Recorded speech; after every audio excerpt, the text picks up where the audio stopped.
Kwa bado kubomoa tu lile kufuri maiti masikini. Wapendwa, nashindwa wapendwa, munisaidie kwa maombi, nisaidieni kwa maombi. Nilipeleka Ulaya kwa gharama, nilipeleka India kwa gharama. Mwalimu, unaongeza digrii, hutaki kana mtu anapiga kelele. Umenikwaza zai. Nifuate mama alikoenda. Nashindwa baba. Nashindwa. Ngoja nipumue. Mwenyekiti, nashindwa baba. Nashindwa mtoto wangu mzuri. Masikini ya Rabbi.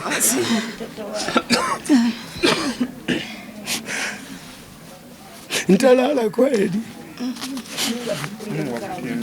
Nitalala kutakucha. Nikupeleke Ulaya. Nikurudishe shule. Mbeya Day. Form 6. Chuo.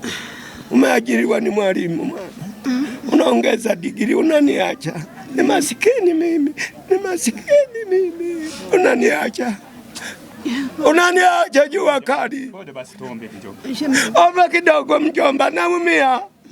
Na wa sekondari alikokuwa anafundisha Itigi Secondary School.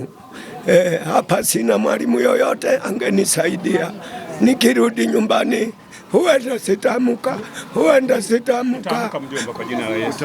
Utaamka kwa jina la Yesu. Nimetoka mbali naye.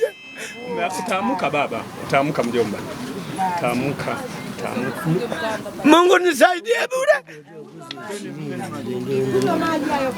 Nimetoka mbali naye. Herman Christopher Kanjanja. Ni kama jirani ya huyu dada aliyefariki. Huyu dada mimi jirani yake, kwanza hapa yake alikuwa anapiga ngoma.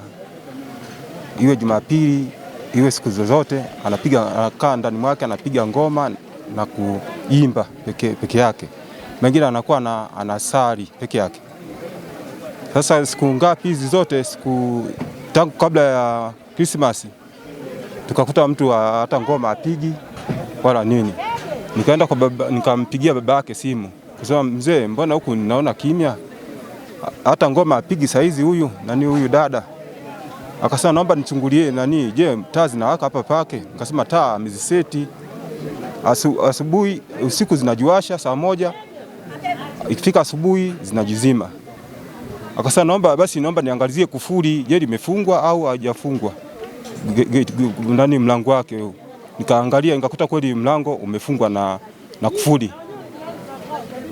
Akasema naomba nijaribu kuitaita. Nikajaribu nikaita jina lake, na mtu aitiki. Nikasema mbona mtu aitiki?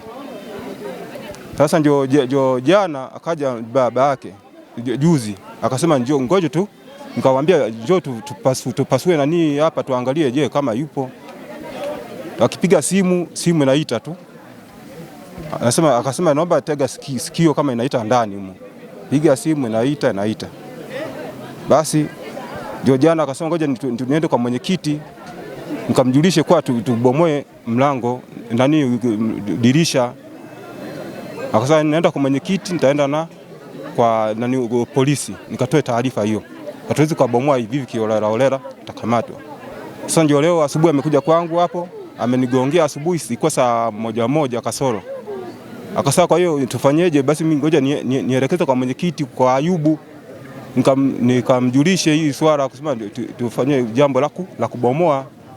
Kwa hiyo alivyoenda kwa Ayubu akasema basi nenda ukatoe taarifa polisi. Akaenda kwa polisi leo akatoa taarifa. Kwa hiyo polisi wakamruhusu, akasema wakampa na hati ya kubomoa ili apate kuingia huko ndani. Ameenda polisi, alipoenda polisi akanipigia simu, mwenyekiti wamenipa kibali, wameruhusu kwa nipite kwako kwenye ofisi yako. Akasema sawa, basi niwakute hapo. Kweli nimekuja hapa. Nimewakuta ndio wanaanza kubomoa, nikamwambia waanze kubomoa kwa sababu kibali wanacho. Wanapobomoa tu akanipigia simu akasema, mwenyekiti tunaona funguo zinaning'inia kwa ndani. Akasema kama zinaning'inia funguo kwa ndani basi inawezekana amesahau au yuko humo ndani. Basi sio muda mrefu tukawa tunawasiliana kwa njia ya simu, akasema mwenyekiti, tumeingia ndani, tumemkuta marehemu tayari ameshakufa, amejiviringisha na shuka, inaonekana alikufa muda mrefu, alijifungia kwa ndani. Sasa nikawa namuuliza baba mzazi kwa shida ilikuwa ni nini, inaonekana alikuwa mgonjwa kama alivyojieleza yule mzee. Kwa alitibiwa, alienda naye hospitali. Baada ya hospitali ilionekana aende kukaa kwa dada yake, naona hakwenda. So unajua mtu akiwa mtu mzima. Sasa sijajua hapo hawakumfuatilia au ilikuwaje, hayo ni mipango ya familia yao. Kwa baada ya kufika hapa mimi kweli nikashuhudia kwa tumemkuta mtu akiwa ndani amekufa, amefia chini, inaonekana alikaa kwenye kiti, amedondokea chini, yuko chini pale sasa amekufa, amejiviringisha na nani, lakini mwili utamanishi. Ni tukio la namna gani kwenye mtaa? Kwa kweli kwenye mtaa huu, mtaa wa Igodima, kwangu mimi kama mwenyekiti, hili tukio ni la kwanza kwenye mtaa wangu. Sijawahi pata tukio kama hili. Kwa hiyo ni tukio la kusikitisha. Mimi ni wasii tu wananchi wanapoishi kwenye manyumba, wale wanaoishi wadada, wanaume, tuwe tunajitahidi kukaa watu wawili. Sababu kikaa peke yako sasa tunashindwa kama hivi. Watu tunapita, hatujui kinachoendelea ndani, ni jambo ambalo linakuwa ni gumu hata kwa mwenyekiti. Sababu mwenyekiti huwezi ukajua hii ni ndani mtu yupo, tunajua mtu yuko kazini, si ndio?